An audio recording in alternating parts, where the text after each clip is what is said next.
Hello,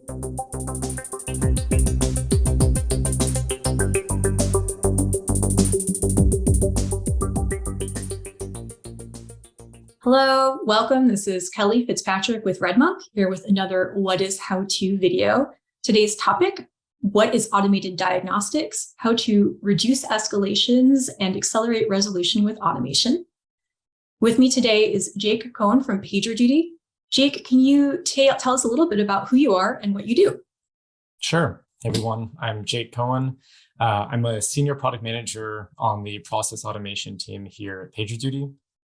So I'm involved specifically with our solutions and integrations built on top of the core platform of process and runbook automation, which is PagerDuty's runbook automation product suite and product line. And I've been helping out with this solution that we've been calling automated diagnostics. So that's why I'm here and happy to be here. Well, thank you for joining us today. Before we get started, I wanted to talk a little bit about two things. First, automation, which is a topic that it seems so ubiquitous now. We talk about automation for everything: network automation, infrastructure automation, and two words that I already heard you say, Jake, process automation, and maybe you said runbook automation, maybe you didn't, maybe I heard something you didn't say. But I feel like both of these concepts are essential to what we're looking at today. Process automation, being how our kind of business processes getting automated, and sometimes very technical business processes, at that. And then the second thing I think that it's really important to kind of call out now is the topic of incident response, which if you're already familiar with PagerDuty, this is something that you've already thought about. You already have this in your vocabulary.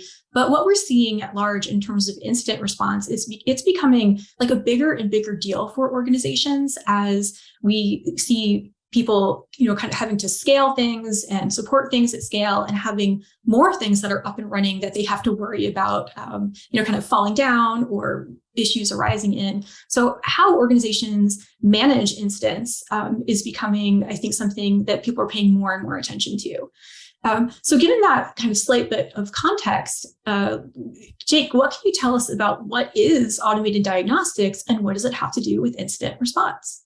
So, as you mentioned, automation has become fairly ubiquitous, so it's good for us to be specific about the type of automation that we're talking about. And there's workflow automation, process automation, and then there's business processes automation that you alluded to. And so we'll dig into the type of automation that we're talking about and where it fits in specifically into incident response. So what we're looking at and to provide the context for the conversation here is during an incident, there's the different stages of people responding to the incident. And as you mentioned, those who are familiar with incident response and PagerDuty are fairly familiar with this notion of being on call and needing to escalate to people and running response plays, and automation fits into these different stages. But what we've pulled up here, and the reason I pulled this up as our first slide to set the context for this conversation, is that even with different types of automation plugged into the incident response process, we are still seeing this pattern of numerous people being interrupted or pulled in to assist with incidents. And that's what this slide is really telling us, right? Is that over the course of the duration of an incident, we're going from 4 to 8 to 16 to 25 people pulled into a Zoom bridge or a Slack channel or a Teams group to respond to an incident. So that's setting the stage for where we're going to talk about where automated diagnostics fits in. And one thing I loved about the slide is it captures not only here are all the people that are getting pulled in at all these different points, but the time that is elapsing, like the amount of time it just takes to pull these people in and to figure out who do you actually need on this call to figure out what is happening with the incident and also move towards a resolution. And it reminded me of, in preparing for this, I took a look at a blog post from PagerDuty on what is automated diagnostics and why should you care. I love that title. And one of the statistics there was that 50% of a responder's time is kind of spent on determining who is needed to be brought in to support the incident and then trying to figure out if there actually is an incident. And I thought that was a very striking statistic. And I think this slide kind of captures that in a more visceral way. And that fits right into what we're talking about, right, with automated diagnostics. And so I wanted to pull this up also just to be specific about what we're talking about when it comes to automation within incident response and where this thing that we're calling automated diagnostics that we will define here in a second fits into the end-to-end process. And this is how PagerDuty tends to look at the stages of an incident. And so what you see on the far left here are all of these events and signals that you as an organization use to determine and identify is something going wrong. And we are very particular in the words that we choose here: work, data, customer signals, and events, is because these signals and events might come from monitoring tools, they might come from customer tickets, they might come from testing that internal users are running. And all of that feeds into our filter stage. So this is where we do alert grouping and aggregation and machine learning to identify, is something actually going wrong? And then we go into the mobilize and diagnose stage. And this is where PagerDuty's made its name in bringing the right people in, people who are tied to a particular service where this alert originated. They do their work, we resolve the issue, and then the learning stage happens. And that learning is both human learning, documenting what did we do to fix this, what can we do to prevent this in the future, but also PagerDuty's machine learning to understand, did we provide an accurate signal here? And I love that learning is part of this process. Yeah, and so where we want to focus our time today in answering this question of what is automated diagnostics is tying all of this together, this notion of pulling people in and the different stages of the incident. What we have noticed is that even if PagerDuty is doing a great job of cutting out alert noise and deduplicating alerts and identifying anomalies and pulling in the people who are tied to a particular service, there's still this pattern of that first responder needing to rely on other people because, as it's not surprising, there's always going to be reasons that first responder needs assistance, whether that's because there are others in the team or the organization who have a particular set of skills. They have networking expertise or Kubernetes expertise. Those other domain experts have access to particular parts of the infrastructure and environment that first responder may not have access to. Or there's just domain tribal knowledge of the organization in terms of what is connected to what checks need to be run before running a particular remediation. And so there's still this pattern of escalating and pulling in other people. And so that's what we were showing here, right? Which is that in that diagnose phase, responder is pulling in a service owner, network domain expert, and infrastructure expert. And what each of those people tend to do are these technical tasks aligned and associated with their particular domain expertise, right? So a service owner, maybe very well-versed in Kubernetes, will check pod events. A network engineer is going to check routing, and infrastructure engineer is going to check logs and platform layer and so on and so forth. And so this is all alluding to what is automated diagnostics. So what I wanted to do was just provide a visual of what are we talking about here in terms of automating diagnostics. And so what I've pulled up here is a sample run book from our wiki internally about how to handle a particular type of issue, a particular type of incident, right? How to handle stuck transactions in MySQL. And our customers have exactly this, right? They have SharePoint docs and Google Docs and Confluence articles outlining how to handle very specific issues.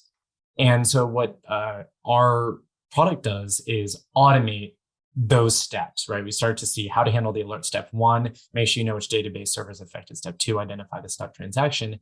And what our whole premise is here is to codify and automate that domain expert's investigation as is written here. And so what we're trying to do is take what you see on the left and turn it into what you see on the right. And what you actually see on the right is a number of different teams who have contributed to an end-to-end diagnostic runbook. And what you see on the right is what will be executed programmatically and automatically. And that's what we will go into in the demonstration. And so what this is demonstrating is, as the title says, emulating that domain expert's investigation. This is really what we mean by automated diagnostics, is that when that incident occurs, can we replicate and emulate what the domain experts tend to check when they are first paged or messaged or pinged about an alert? Yeah, and what is, I think, very powerful about this is it's yes, this is the automation. It's about how do you automate it, but it's also about how do you put all this knowledge into one place that is not in one person's head and not in these disparate sources and places that runbook information sometimes ends up. Exactly. Right. And that back to that learning stage or learning phase of an incident, we'd like to make this codifying of diagnostic runbooks part of that learning stage. So when an incident occurs, or when we do an analysis of what common incidents do we have, can we start to look at what are those common queries and common checks that our senior engineers tend to take to figure out, A, is something actually wrong, and B, is what's wrong related to parts of the infrastructure that I own or my team owns. And therefore, by automating that, can we reduce the number of people that need to be pulled in? And so what we'll show in the demo, but this is a great summary of what we're ultimately trying to do, is take that those diagnostic checks and simplify them and put them where the responder is responding. So a lot of times our responders are not in our web app, they're in Slack, or they're in the mobile app, and they're going to get paged or buzzed about an incident. And what we'd like to do is point them very succinctly, very simplistically, where to start their investigation, or if they need to pull in someone, that they know whom they need to pull in. So I feel it may be time to move into a demo. But as we do that, can you talk a little bit about what exactly are we going to see in the demo, and what is the relationship between like PagerDuty's kind of commercial products and some of the open source offerings that are out there? Yeah, certainly. So what we'll show in the demo is performing an automated diagnostic runbook, or executing, I should say. And so what we'll have is an incident that's already been created by an alert from New Relic, in this case, about service and Kubernetes that's not performing the way it should. So a synthetic check has failed, and then there's going to be a pod alert. And so PagerDuty's core product of incident response is going to be part of this demo, showing just detection of that alert.